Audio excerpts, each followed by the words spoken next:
नवरू जी उपस्थित है। हमारे महाराष्ट्र और मुंबई यूथ कांग्रेस के इंचार्ज उदय चीप जी, इंडियन यूथ कांग्रेस की secretary Surabhi Dwivedi ji, Indian youth Congress के सेक्रेटरी अखिलेश यादव जी और मैं खुद आमदार और मुंबई प्रदेश युवा कांग्रेस के अध्यक्ष ईशान बाबर सिद्दीकी। आज हम आप सब के बीच में भारत जोड़ो न्याय यात्रा के बारे में कुछ इन्फॉर्मेशन देने आए हैं और आपसे चर्चा करने आए हैं। खास तौर पर दिल्ली से कृष्णा नवरू जी आए हैं जो आप सबको संबोधित करेंगे। सबका नमस्कार, सबका स्वागत। भारतीय युवा कांग्रेस सारे हिंदुस्तान में रोजगार दो न्याय दो की मुहिम शुरू कर चुकी है। आज मुंबई में महाराष्ट्र यूथ कांग्रेस और मुंबई यूथ कांग्रेस दोनों इस मुहिम को महाराष्ट्र और मुंबई में शुरू करने वाले हैं और आने वाले दिनों में इसको महाराष्ट्र के मुंबई से लेकर हर कोने कोने तक ले जाने का काम हम करेंगे। भारत जोड़ो न्याय यात्रा कांग्रेस पार्टी ने और राहुल गांधी जी ने मणिपुर से लेकर मुंबई तक शुरू की है। ये देश में हो रहे अलग अलग अन्याय के खिलाफ राहुल गांधी जी और कांग्रेस पार्टी जनता की आवाज बनकर जनता के बीच सड़कों पर उतर गई है। देश में आज सबसे बड़े अन्याय में से एक बेरोजगारी है। युवा का शायद सबसे बड़ा मुद्दा बेरोजगारी है। इसी मुद्दे को लेकर, इसी मांग को लेकर, इस बेरोजगारी के अन्याय के खिलाफ आवाज उठाने के लिए रोजगार दो न्याय दो की मुहिम हमने शुरू की है और इस मुहिम को हर युवा की आवाज बनकर हम जनता के बीच लेके जाएंगे और रोजगार का न्याय मांगेंगे। सर, कैसी होगी महाराष्ट्र में, खासकर मुंबई में इसकी रूपरेखा कैसी होगी, किस तरीके से और कब से ये शुरू होने वाला है? इसका नेशनल लॉन्चिंग हमने दिल्ली से किया था जब हमारी राष्ट्रीय कार्यकारिणी हुई थी। इसके मुख्य 3-4 पहलू हैं तो सारे देश में ऐसे चलेगा। महाराष्ट्र में भी ऐसे ही कुछ काम होंगे। सबसे पहले रोजगार के इर्द गिर्द आंदोलन, एजिटेशन, घेराव रहेगा। अभी जैसे हम बात कर रहे हैं वैसे बाहर महाराष्ट्र युवा कांग्रेस तलाटी घोटाले के खिलाफ आंदोलन कर रही है।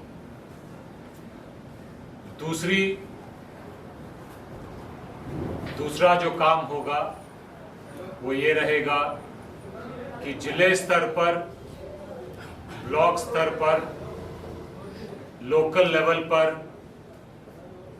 रोजगार दो न्याय दो बाइक रैलीज निकाले जाएंगे। तीसरा जो काम होगा वो रोजगार दो न्याय दो के फॉर्म घर घर जाकर भरवाए जाएंगे और आखिर में अलग अलग स्तर पर रोजगार दो न्याय दो के सम्मेलन होंगे। तो इस कार्यक्रम का ये मोटा मोटा रूपरेखा है। मुंबई में भी, महाराष्ट्र में भी कुणाल राउत और उनकी टीम और ज़ीशान और उनकी टीम ये काम युवाओं के बीच, युवाओं के साथ मजबूती से करेंगे। ये पूरी उम्मीद के साथ आज मुंबई से ये काम शुरू होने वाला है। सर, जिस तरीके से पिछले 10 साल अन्यायकाल, इस तरीके से एक बोर्ड भी लगा हुआ है आपके पीछे, ये किस तरीके से है और इससे कि लोग जो जूझ रहे हैं उससे बाहर निकालने के लिए कांग्रेस किस तरीके का कदम उठा रही है? बेरोजगारी जो आज हिंदुस्तान में रिकॉर्ड तोड़ रही है, वो पिछले 10 साल में इतनी क्यों बढ़ी?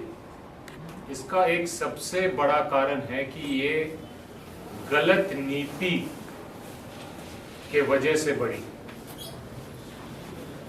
इससे पहले जब मनमोहन जी की सरकार थी, रोजगार की चीखें आज जिस तरीके से सुनाई देती हैं उस तरीके से नहीं सुनाई देती। तो हम युवाओं को कहना चाहते हैं कि कांग्रेस की सरकार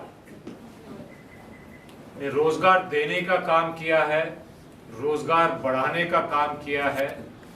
हमने पहले करके दिखाया है और आने वाले लोकसभा में इंडिया अलायंस और कांग्रेस पार्टी की जब आप युवाओं के लिए हमारे घोषणा देखोगे तो उसमें ये क्लियरली हम बताएंगे कि रोजगार कैसे मिलेगा, रोजगार कैसे बढ़ेगा, किसको कौन सी नौकरी मिल सकती है, ये सारी डिटेल में बताई जाएंगी। इन चीज़ों को लेकर युवा कांग्रेस से भी हिंदुस्तान के युवाओं के तरफ से मैनिफेस्टो कमेटी के साथ बातचीत हो रही है और इन मुहिमों के द्वारा जो भी युवाओं के तरफ से डिमांड्स आएंगे उसमें से जो लागू कर पाएंगे, जिसके द्वारा हम रोजगार बढ़ा पाएंगे, मुझे विश्वास है कि कांग्रेस पार्टी और इंडिया अलायंस उन मुद्दों को अपने घोषणा पत्र में शामिल करेंगे। सर, ऐसा लगता है इस मुहिम से युवा जो है वो कांग्रेस से जुड़ेगा? युवा का मुद्दा है, उनकी परेशानी है, उनका दर्द है, उनका भविष्य है। इस मुद्दे के साथ युवा हमसे जुड़ेगा, हमें विश्वास है, क्योंकि हम उनके मुद्दे, उनकी पीड़ा, उनका दर्द और उनकी आवाज़ बन के उनके बीच में जा। सर, अयोध्या में जिस तरीके से कल राम मंदिर का अनावरण किया गया, उसके साथ ही जब मोदी जी से पूछा गया था कि देश धर्म को लेकर देश को बांटने का काम चल रहा है, लेकिन उन्होंने कहा था कि हम युवाओं को जोड़ रहे हैं और वहां पर रोजगार बढ़ रहा है। कांग्रेस ने सिर्फ वादा किया था, उस वादे पर खरे कभी नहीं उतरे और बीजेपी जो है उसमें पूरी तरीके से सक्षम है। राम मंदिर और रोजगार का क्या कनेक्शन है, ये शायद मोदी जी समझा पाएंगे, क्योंकि पिछले 10 साल में उन्होंने कितने रोजगार दिए वो किसी से छुपा हुआ नहीं है। उन्हीं के आंकड़े बताते हैं कि बेरोजगार रिकॉर्ड लेवल पे पहुंच गई। 10 साल पहले बेरोजगारी मनमोहन सिंह जी के समय पे काफी कम थी, तो वो इसीलिए थी क्योंकि मनमोहन जी की सरकार ने बहुत मुश्किल वक्त पर सही नीतियों अपनाकर रोजगार पैदा किया। आपको याद होगा कि 2008 और 9 में सारे विश्व में बहुत बड़ा क्राइसिस आ गया, रोजगार हर तरफ से बर्बाद हो रहे थे, फिर भी डॉक्टर मनमोहन सिंह, कांग्रेस, यूपीए सरकार की नीतियों की वजह से हिंदुस्तान में रोजगार बचे रहे। 2014 के बाद अलग अलग नीतियां, गलत नीतियों की वजह से रोजगार मारे गए।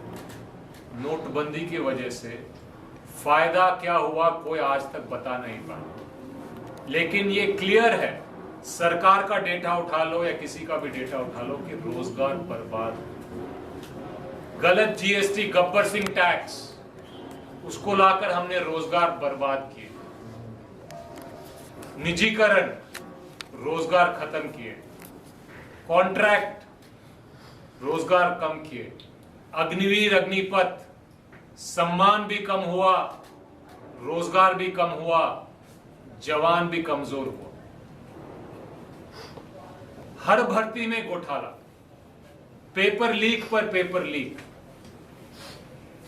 मोदी जी ने जब सरकार बनाया था उन्होंने कहा था कि 2 करोड़ नौकरी। आज उस आज उस वादे का दूर दूर तक कोई चर्चा नहीं। उनसे जब पूछा गया था कि आपने रोजगार दिया कि नहीं, तो उनका खुद का बयान था कि पकोड़े तलना भी रोजगार होता है। अगर पकोड़ा तलना युवाओं को रोजगार देने की बात है तो आपको प्रधानमंत्री बनाने की जरूरत नहीं है। वो कल भी तल सकते थे, आज भी तल सकते हैं और परसों भी तल सकते हैं।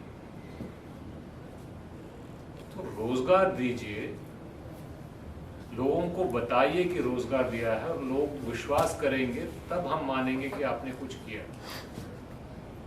इधर उधर के मुद्दों से आप जोड़कर मुद्दा भटकाओगे तो बात नहीं बनेगी। आप रिपोर्ट कार्ड दो ना, सरकार 10 साल से चल रही है आपकी। आप बताओ कि हमने इतने रोजगार नोटबंदी से बर्बाद किए, इतने गब्बर सिंह टैक्स से बर्बाद किए, इतने पेपर लीक स्कैम से बर्बाद किए, अग्निपथ स्कीम से इतनी नौकरियां खत्म हुई। ये आपका रिपोर्ट कार्ड है। आप जनता को बताओ कि हमने 10 साल में ये किया, हमें वोट दो। हिम्मत है तो बताओ। आपके काम है ना, आपके काम पे वोट मांगोगे ना। आप बताओ कि सिलेंडर को 400 से लेकर हमने 1200 कर दिया, वोट दो। आप बताओ कि हमने शिक्षा का निजीकरण करके महंगा कर दिया, हमें वोट दो। आप बताओ कि गरीब बच्चों का स्कॉलरशिप हमने खत्म किया, ये हमारा रिपोर्ट कार्ड है, हमें वोट दो। आप बोलो कि महिला पे अत्याचार करने वालों को हमने बचाया, हमें वोट दो। ब्रिजभूषण को हमने बचाया, हमें वोट दो। ये आपका रिपोर्ट कार्ड है, ये आपने किया है। जब आप जनता के सामने जाओगे तो ये रिपोर्ट कार्ड दो। आप अपने रिपोर्ट कार्ड के हिसाब से ही आप मांगोगे ना वोट। तो ये है आपका रिपोर्ट कार्ड, हम बता रहे हैं। अगर कुछ गलत बता रहे हैं तो आप हमें टोकिए, अगर सही बता रहे हैं तो आप बोलिए कि हमने ये काम किया है।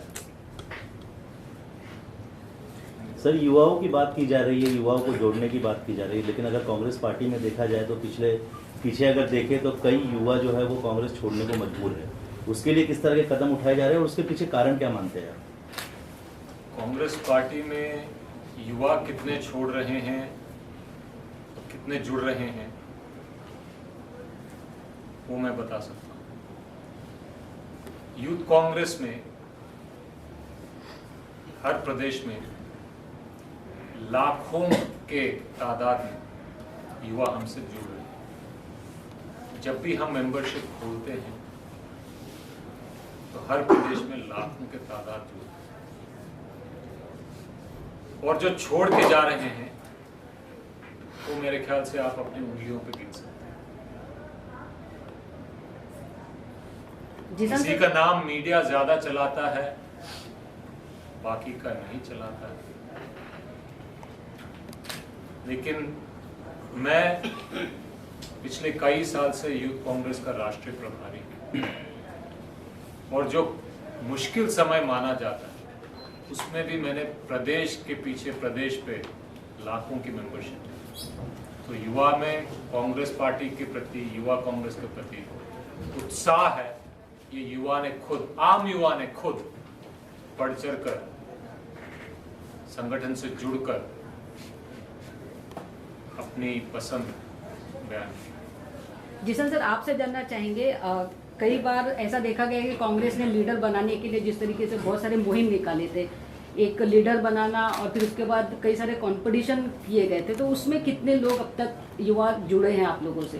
देखिए, आज अगर हम भारतीय युवा कांग्रेस की बात करें तो हम सब नीचे के स्तर से ऊपर आए हैं, ग्रास रूट लेवल से ऊपर आए हैं, और काफ़ी प्रतियोगिता आप सबके सामने भी हमने रखी है, जैसे यंग इंडिया बोल हो गए या अलग अलग तरीकों से।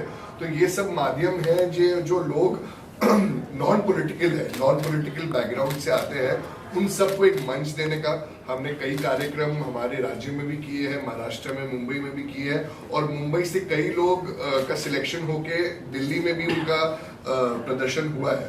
तो मैं यही यकीन करता हूँ कि काफ़ी नॉन पॉलिटिकल बैकग्राउंड के जो परिवार हैं उनसे काफ़ी लोग सामने आए हैं और इससे पार्टी को बहुत फायदा हुआ है। अब ये नया मुहिम आप लोग शुरू करें तो कितनी उम्मीद है कि युवा इससे जुड़ेंगे और उनकी जो मन की बात है वो खुलकर बाहर आएगी? देखिए, मुझे लगता है कि रोजगार सबसे ज्यादा महत्वपूर्ण मुद्दा है पूरे राज्य में, पूरे देश में, और हर युवा का यही सपना है कि वो रोजगार उसे मिले, वो अपने परिवार को संभाल सके, अपने परिवार के लिए कुछ कर सके, और अगर उसको रोजगार मिलता है तो ये चीज कर सकता है, हमारे देश का प्रगति हो सकती है, आर्थिक स्थिति हमारी बढ़ सकती है। तो मुझे लगता है कि जो युवाओं को अगर हम रोजगार देने की बात करें, पहले भी हमने मांग की थी कि एक नेशनल रजिस्टर अनएम्प्लॉयड लोगों का हो, और उसमें भी हमारे पास बहुत सारे लोग आए थे, उन्होंने उनकी पीड़ा हमको बताई थी कि ये उनके पास प्रॉब्लम्स है। तो मुझे लगता है रोजगार एक बहुत ही महत्वपूर्ण मुद्दा है और इससे हम यंग जनरेशन में कनेक्ट जरूर करेंगे और ज़्यादा से ज़्यादा लोग हमारे साथ जुड़ेंगे।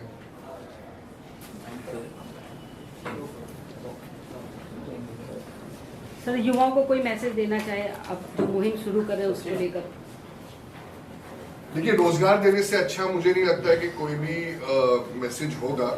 आज हमारे बीच में कृष्णा अलोरू जी यही बताने आए हैं कि मुंबई में, महाराष्ट्र में आज हम ये मुहिम लॉन्च करने जा रहे हैं, रोजगार गया, न्याय गया, और मुझे लगता है देश में लोगों को न्याय मिलने की बहुत ज़रूरत है और उसकी शुरुआत इंडियन यूथ कांग्रेस रोजगार से करना चाहेगा। एक मिस्ड कॉल नंबर भी है हमारे पास जो हम आपके सामने पेश करना चाहेंगे और लोग हमारे साथ इस मिस्ड कॉल नंबर के माध्यम से जुड़ सकते हैं।